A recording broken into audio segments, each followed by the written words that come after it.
Hello and welcome to the SportsPro Podcast. It was Stephen Fry in 2010 who described commentating on darts with the legendary Sid Waddell that made him as happy as a pig in Chardonnay. But you don't have to be a national treasure to enjoy this sport.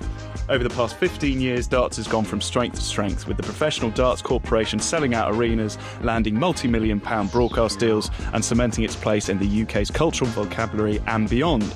But what's the secret sauce to all the success, and can the sport get even bigger? We'll also be asking why the PDC World Darts Championship has become a festive institution, what the future holds for the event, and what wider sport can learn from it. Our dart nicknames are also revealed. Steve talks us through the live experience of watching the best leg ever. Shock, horror, there is no quiz this week. And that's the SportsPro Podcast, the show breaking down the stories shaping sport.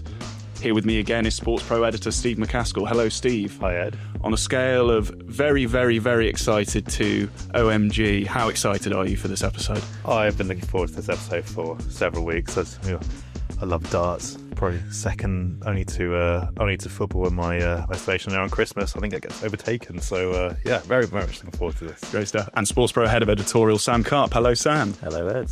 Now, not here with us for this episode is Josh Sim. He very candidly said darts isn't really his bag, which caused Steve to shout blasphemy at him.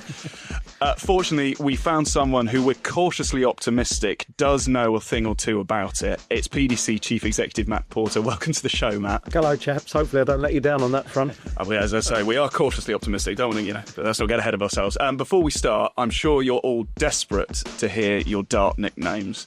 I am, to be honest. I use Sky Sports' darts name generator, so I'll try not to use them for the whole episode, but this is what it spat out. I am Ed the Entertainer Dixon, which for regular listeners of this podcast is a bit of a stretch. Steve, you are Steve Madhouse McCaskill, which I like that. Which might be a reference to your parenting skills, possibly. There's got to be a Madhouse already on tour. Possibly. Yeah. Or at some point, no, would have been. Or at some point, yeah. Matt nodding knowingly. Yeah. And Sam, you are Sam Cowboy Carp. I think they missed out on the fisherman there, sure. Yeah, open goal that one, sure. Surely big fish. Yeah. Big fish carp. It's enough big fish on tour. You're a big fish in a very small studio. And finally, and this is probably my favourite, Matt the Enforcer Porter. Oh, I quite like that. I like that. It's probably true as well. So, Mr. Enforcer, it feels like darts is just getting bigger and bigger. The worlds are now upon us again. Is this a golden age for darts, would you say? I think it has to be, doesn't it? You know, if you look at what darts has become from where it was, as you referenced earlier, 15 or so years ago, then yes, without a shadow of a doubt. You know, if you look back to the 80s when darts first got into people's public consciousness generally, that's probably the first golden age. You know, people of a certain age will remember Eric Bristow, Jockey Wilson and people like that. But then obviously the sport faded away for maybe a decade or so. And we put the building blocks in place, and what we're seeing now is the fruits of that labour, because it's flying on all fronts. And we're going to talk about the world specifically first.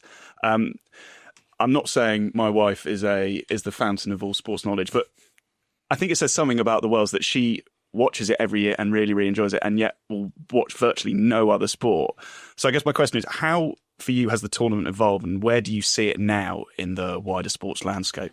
I think it's that combination of entertainment with sport, isn't it, that's really helped make it what it is. The ingredients are all there. You know, it's at the right time of year. It's in a great venue. It's obviously in London, which helps. And it's just pure entertainment from start to finish. There's so many stories emerge, whether it's the top players or unknowns, you know, or people who are trying to refine their form and get back to where they were before. Wherever you look, there's an angle. And it just really appeals to people, because Christmas is a full-on time of year. You know, you've got all the social activities beforehand, you've got family time, you've got time maybe away from work, and people want to have that, you know, they want to have another dimension to their Christmas, and darts just delivers, because it's wall to wall from, you know, middle of December to the start of January. What our challenge is to make sure people know that, like a dog, darts is for life, not just for Christmas. But, you know, nevertheless, we'll take the fact that millions and millions of people enjoy watching it at that time of year. Yeah, and a sign of its success is what, £1 million the winner's going to take home. I mean, even as recently as 5 years ago, did you ever think you'd hit that? Do number? you know what? It was obviously Barry Hearn, who's our president now, former chairman. He's always been very visionary, and he said to me a long time ago, we'll get to £1 million for first prize. And you don't say, oh well, that's wrong, Basil, we'll never get there, kind of thing, you know. But you sort of think, yeah, that's a bit down the line, isn't it? You know. But we got to a point where, you know, we were ready to jump to the next level, and the credibility of the sport, the reputation of the sport, the reach of the sport has elevated it to a global level now, and the players deserve to have that carrot. What goes into creating such a, I guess, authentic and unique live experience? I mean, Steve, I mentioned it in the intro. You were there for the greatest leg of darts ever, which, I mean, I'm sure you can explain it, but that kind of encapsulate like everything that is so great about the world. So yeah, we'll throw it to Matt, but for the person, what is it as the layman, if you like? Oh, my son was born 5 months later, and I'm not sure what was a better moment. That my wife does listen to this, so I should be careful there. I mean, it was that moment. I mean, it's like nothing else I've ever experienced, and the TV does not do it justice for just how loud it was in there, and the scenes, and it just, that moment, just everything about darts in, I can't remember how long it was, but maybe a minute or two in that leg. It was almost like the peak of, you know, on hockey development for darts below 50. I know we're talking about off. I'm going to say off the field, even though there's no field. It was just, that experience is like nothing else I've ever had in sport. And I've been very fortunate to go to a lot of things in the sporting world. That is probably the best thing I've ever seen live. Well, you're a step ahead of me because I missed it. Well, you know, true story. Did you pull a sickie? No, I was at Ali Pally, and the build up to the final was really intense, right? And there's so many things to get right, and I was really hungry. And when the final started, I was like starving. It was like, we got the walk-ons on, so I'm going to sneak into the hospitality lounge and have a bit of leftovers. I'm so hungry, I've got to eat something. I went in there and I came out like 5 minutes later or whatever. Did you see it? Did you see it? I was like, no, see what?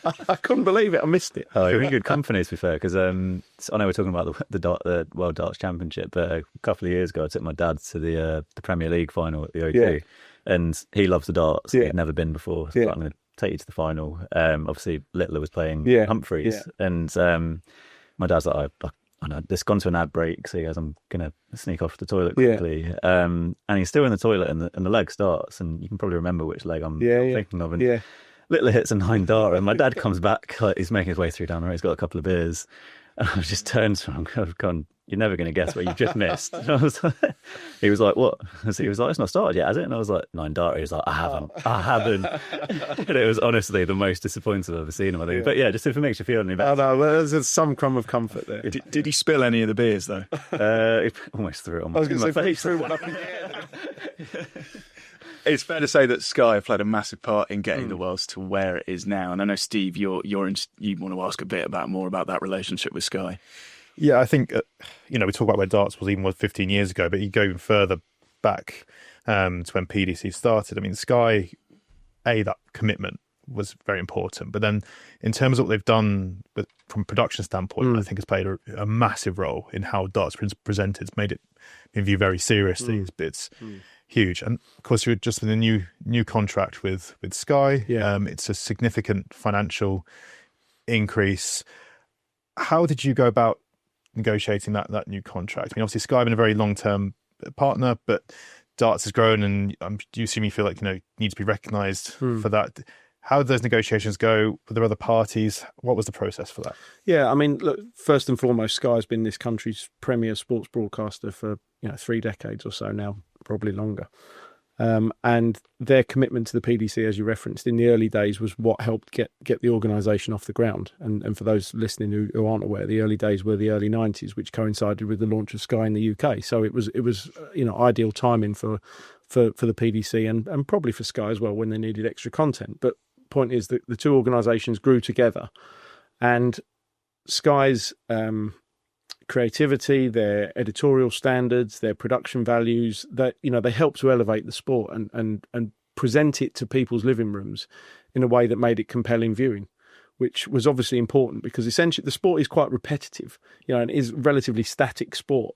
So if you don't present it in an engaging way, people could get quite bored of it quite soon. But all the enhancements and things like walk-ons and the way that the screens are done and the way that the graphics are presented, and all that, without necessarily knowing it as a viewer, they're enhancing your experience, And I think the fact that has been combined with the excellence of the players has created a product which quite organically has become, so beloved. So when it came round to the rights renewals, obviously the conversations start, a year plus before the current deal ends. You start, one of our core values is loyalty, and you start from a position of, these guys have been with us a long time and they've helped us work with us to build the product to where it is now.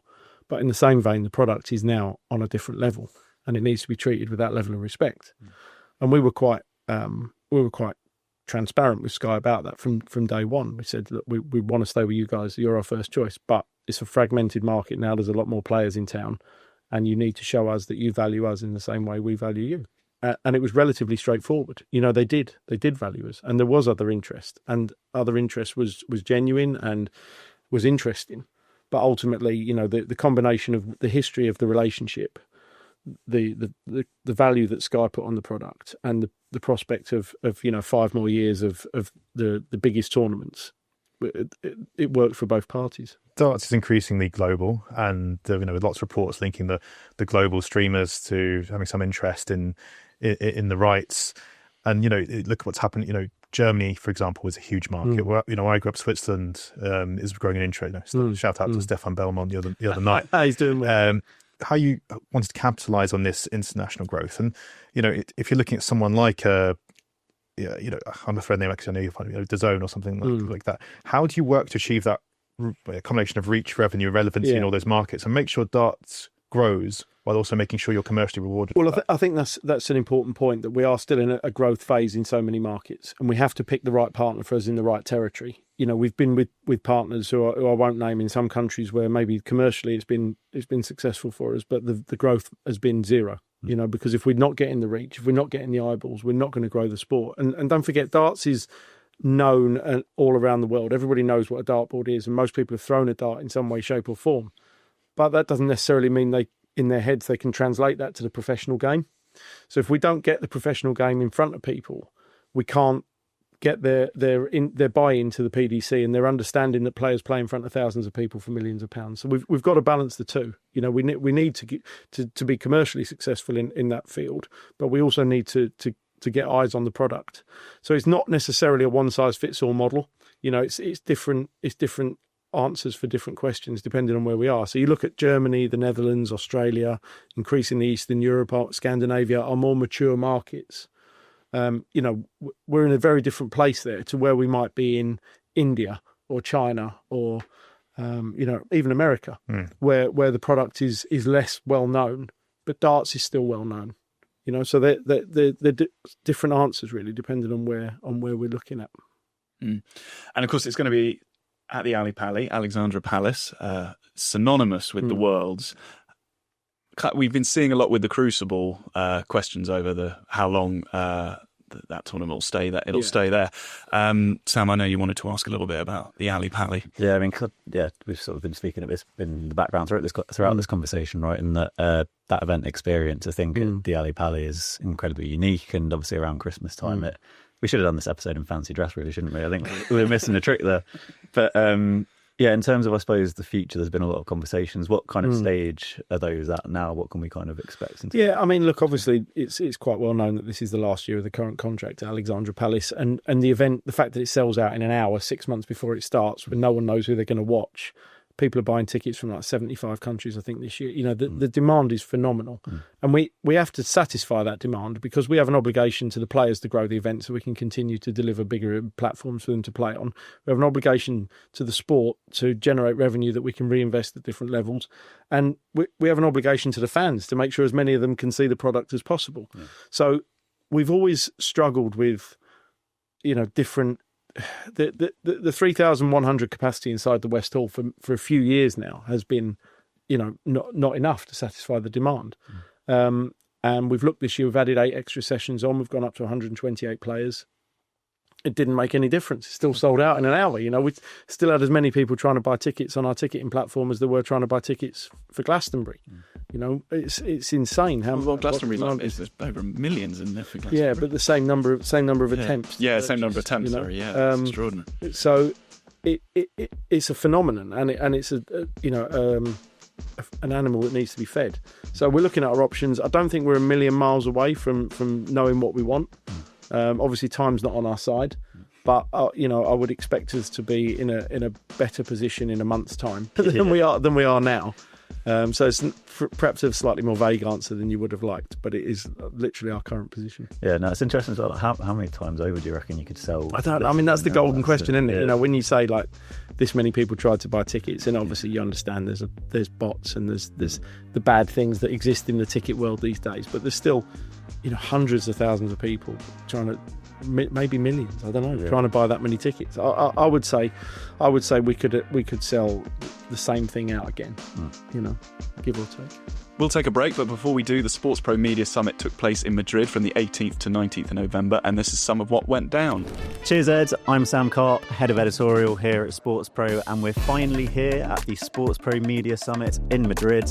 Now, there's a bit of a running joke here at SportsPro that I've never been to this event in my nearly 8.5 years at the company, but it's great to be here. It's one of our biggest and most anticipated events of the year, taking place at Castilla over the course of 2 days. As you can see behind me, the delegates are filling through the doors as we get ready for a couple of days of informative sessions and content.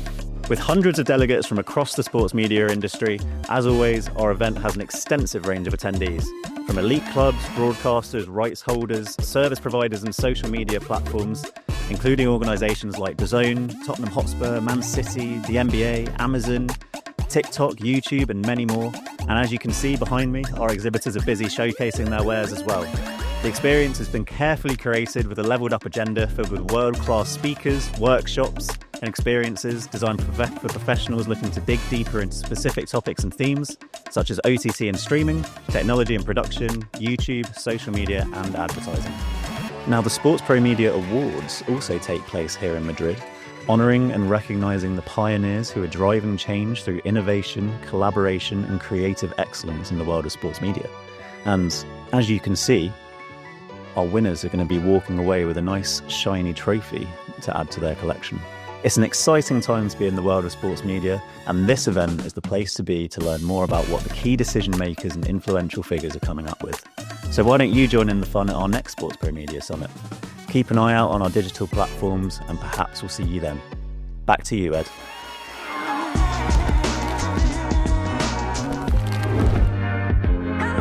Welcome to part 2 of the SportsPro Podcast. Matt, let's talk a little bit more about the PDC's broader business strategy. I want to talk about how you're reaching younger audiences.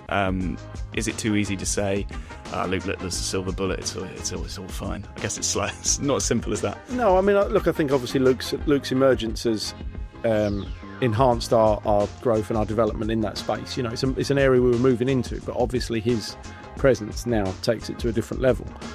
He reaches a very digital first audience who live their lives on algorithms, and that's having spin-off benefits obviously for the rest of the sport. But it's important to look beyond that as well, because the attention span of people of that generation is perhaps not as long as you might want it to be. So we have to keep evolving in that area and making sure that we deliver relevant content, whilst also not forgetting the need to service our legacy audience, who are the people who've got us where we are in the first place today. So it's a balancing act again between some real long form heavyweight stuff and then the real snappy quickly digestible, maybe throwaway content. You've got to service both audiences.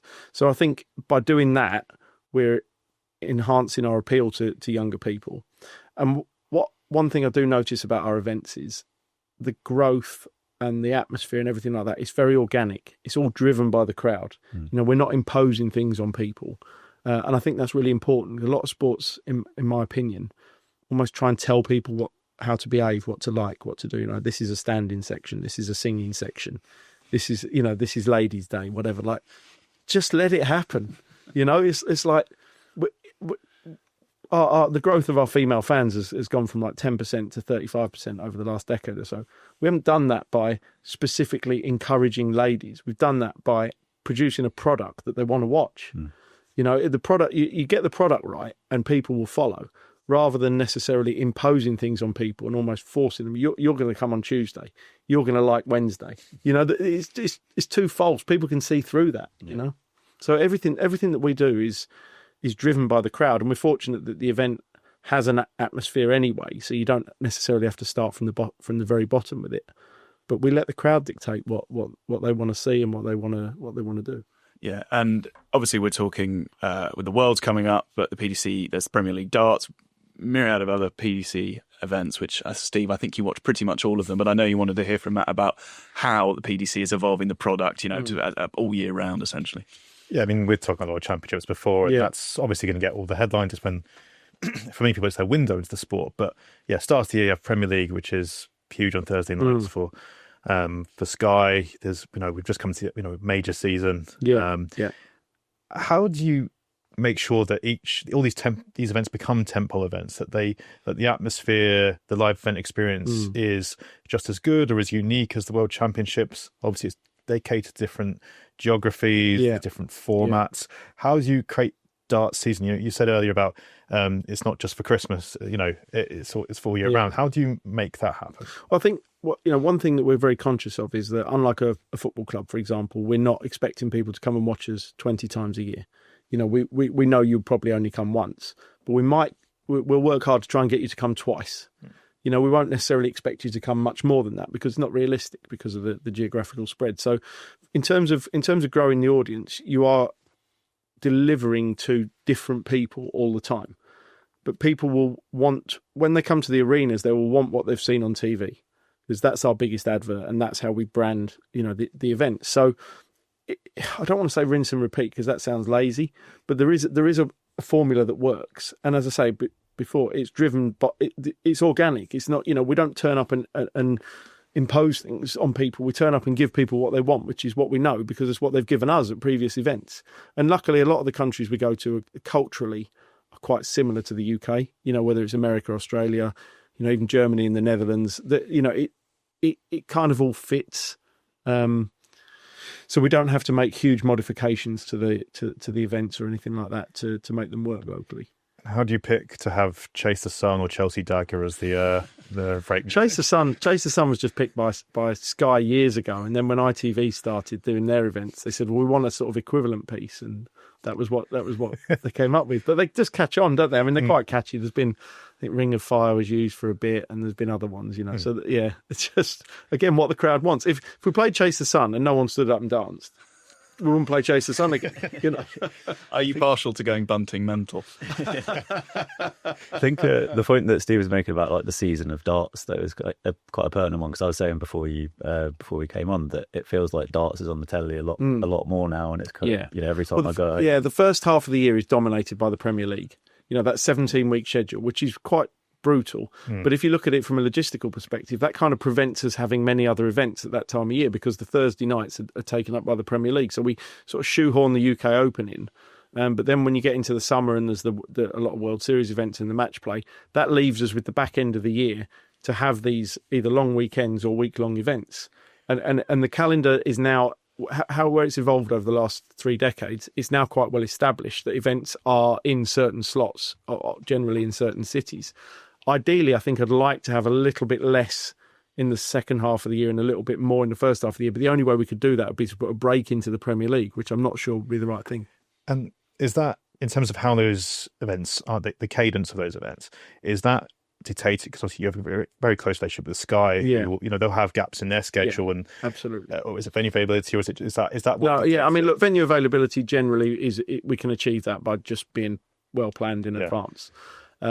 But yeah, I mean, if you look beneath the surface, you'll see that a lot of our week-long Sky events don't clash with too much football. There's an obvious reason for that. Yeah. It works, Yeah, international breaks especially. International breaks, yeah.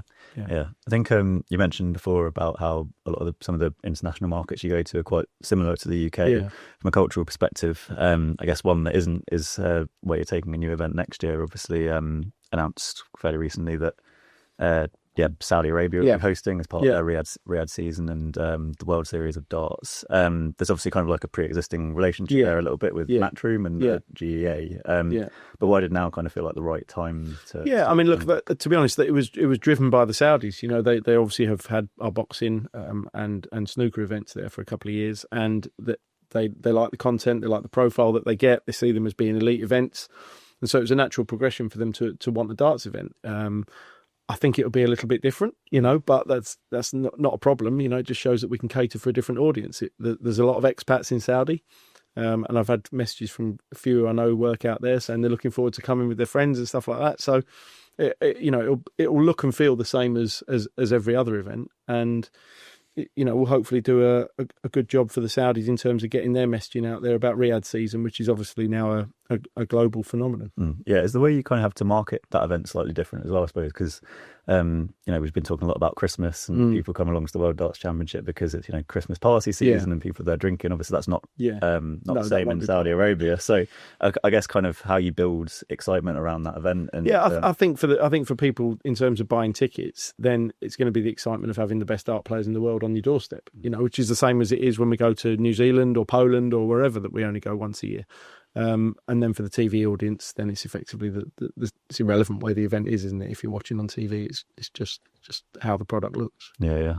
And I guess also, could we potentially see this being like the start of a deeper relationship with Saudi Arabia further down the line? I don't know if there's... Yeah, I mean, look, I think, I think that's probably a question that's above my pay grade, so I don't really know. But obviously... Sorry, Barry's about to come. He'll know. Yeah. But look, obviously, there's a strong relationship between Matchroom and not just Riyadh Season, but other, sports entities in Saudi Arabia. So our role is predominantly for first and foremost to our sports to keep delivering high quality events for them. If that works in Saudi Arabia, then great. Are there any other countries that you'd like to take a major event to? Obviously, you've expanded some Premier League and there's other European Tour events, but is there one that you'd really like to increase? I think when you talk about the biggest events, I think you build the IP of the event by having it synonymous with, like at Ali Pali, it's in London at Christmas. People know it's the same as Wimbledon. In London in the summer, it's synonymous with that slot and that profile. So I think rather than just saying, we'll just pick up the World Grand Prix and take it to Hong Kong or something like that, I'm not sure that works. For us, it's about saying if we've identified a market that we think we can go into and make an impact, and there's plenty of markets around the world where they're crying out for professional darts. You look at Canada, you look at Hong Kong. We've done more in Eastern Europe in the last few years. Singapore's another one. South Africa, these places are strong darts markets from a grassroots perspective. So is the time right to take professional events there? Ideally, yes. The limit we have is our calendar. Only having 52 weeks in a year is a real challenge. We're not sure we can do much about that, but it's a problem. So yeah, we identify markets and we try and find the right stakeholders, the right broadcasters, the right venues, the right local partner if necessary. And take the players there. But I think that route, which is generally through the World Series, or if it's in Europe, the European Tour, that route is a more effective route for us than necessarily just moving an already established major event there. Paddy Power are the title sponsors of the Worlds. Obviously, there are a lot of betting brands involved. There's a BetMGM with the Premier League of Darts. Sam, I know you wanted to ask something about sponsorship. Yeah, I mean, because we've been talking a lot about kind of the way the audience for darts are diversifying and going into new markets. I think we've seen with Luke Listler specifically, he's bringing new brands into the sport through some of the deals that he's doing. And I know that you guys did one with Uber Eats at the end of last year. I guess how are you trying to tap into the fact that I guess that audience that you can help brands target is now broadening, I suppose? Yeah, I mean, look, we've got a wide range of partners. We've got a hotel partner, a tyre partner, a financial services partner. There's half a dozen or so who you will see on the set when you watch our events, and we've got a limited amount of inventory for that. So now our commercial team are being creative and putting together packages that are either digital or activation only or whatever, just different ways away from the standard traditional branding model. But again, you have to look at it commercially. The product works for betting companies, and betting companies are queuing up for it. So we have to service the event first and foremost, and whilst we are diversifying our sponsorship portfolio, we're always very conscious of our core audience and our roots and everything like that. And we know that the industry works with us, and we've got some fantastic partners. You look at the way Paddy Power amplify the World Championship, as you say, BetMGM, Betfred, Ball Sports, Ladbrokes. We've got well-established companies from that industry who all bring something to the table, and we wouldn't work with them if they didn't. So I think it's an ongoing evolution, but we're certainly not one of those sports that are going to come out and say, we don't want to have betting partners anymore. That's just not going to be our model. It would be counterproductive for both us and for them. This is probably going to be the toughest question you're going to get, Matt. As Matt, the Enforce supporter, what would your darts walk-on music be? I must have been asked that before. I've been asked that loads of times, yeah. Does it change? I don't know. Do you think what mine would be? Because mine changes. Usually people tell me what it should be, which is a better. Steve, what do you think it should be? Oh, I don't know. I know mine, if that helps. Well, what is it? I believe and think we're loved by darkness. 100%. That'd be good. That's good. Well, we're with you, Steve. What are your predictions for the Worlds? I don't think Matt will have to keep his counsel there. Sorry. I think it's a difficult one to call. There's not really been a bolter this year. Sometimes, for example, when Johnny Clayton had a good year a couple of years ago, and everyone was tipping him. I mean, I think Van Veen is the consensus for someone who could make an impact. The thing about Luke Littler is it's completely overshadowed the other young players that were doing well. I think another, in previous eras we talk about, is it Josh Rock, the next big thing in darts? But Van Veen, he's won a major. He's had a very good season. Yeah, he'd be my dark horse for the title. I think it's quite interesting because Littler and Humphreys between them have dominated the last 2 years. Almost every title has been picked up by one of them, or if they haven't, if not, then they've lost in the final. One of them's lost in the final, and that has left a bit of a void beneath it, where the sort of chasing pack of 3 to 4 players before has now become a chasing pack of about 12 players. Because nobody else is coming through that pack. There's players out there throwing 105, 110 averages, but they can't either do it 5 times in a week or a weekend, or get over the line when they need to. Most players are averaging that 105. Yeah, I mean the standards are ridiculous, and especially if you look at the short races, you can toss a coin in most games, because they're all capable of delivering. Their A game is all of a level. It's where their B game is that if they fall off it, that often dictates the result. So I think it's fascinating. There's the question about whether Michael van Gerwen can get back to the level that he was at before, and then you look at people like Gerwyn Price, Stephen Bunting, Nathan Aspinall, Rob Cross, Johnny Clayton, etc. Like, can they just make that next step, or will they be overtaken by a Rock, a Van Veen, the younger players that are coming through? So there's so many questions, which again helps that recipe for entertainment. Yeah, it's actually just an interesting point to pick up on because I think when we last spoke, Matt, it was just after Littler had broken through, and you were sort of saying at the time, there's lots more to come that are going to be like that. Yeah. Sort of, are you seeing that sort of? Yeah, absolutely. I mean, look, I think it's very unlikely that someone's going to come through and make a World Championship final at 17 and win a World title at 80, and it wouldn't. That's an outrageous. Be good for the viewing. But it wouldn't be fair on other younger players to suggest that. But the amount, and look at Bo Greaves, is another young player and obviously female player, which is great that we really want to promote the idea that female players and male players can play together in darts, which is like a huge selling point for the sport. But there is a conveyor belt coming through at that young age, anything from kind of 11 upwards. They're hitting 100 averages, hitting 9 darters, you will see the benefits of the current youth structure through the JDC in 5 to 10 years' time when they're matured and established, because it's too much to expect everybody to be able to do it at 17. But you can have a long career in darts. Well, if any of them do throw a 9 darter, we just hope you're not too far in hospitality. Hope you catch it this time. That'll do us for today, I think. There's no quiz this week because we'll be back for our Christmas special, which will feature an end-of-year deluge of questions to crown an overall winner out of Steve, Sam and Josh. So do join us for that. Annual festive chaos is predictably guaranteed. But for now, thanks very much, Matt. Do come back if you can stomach it. Be happy to.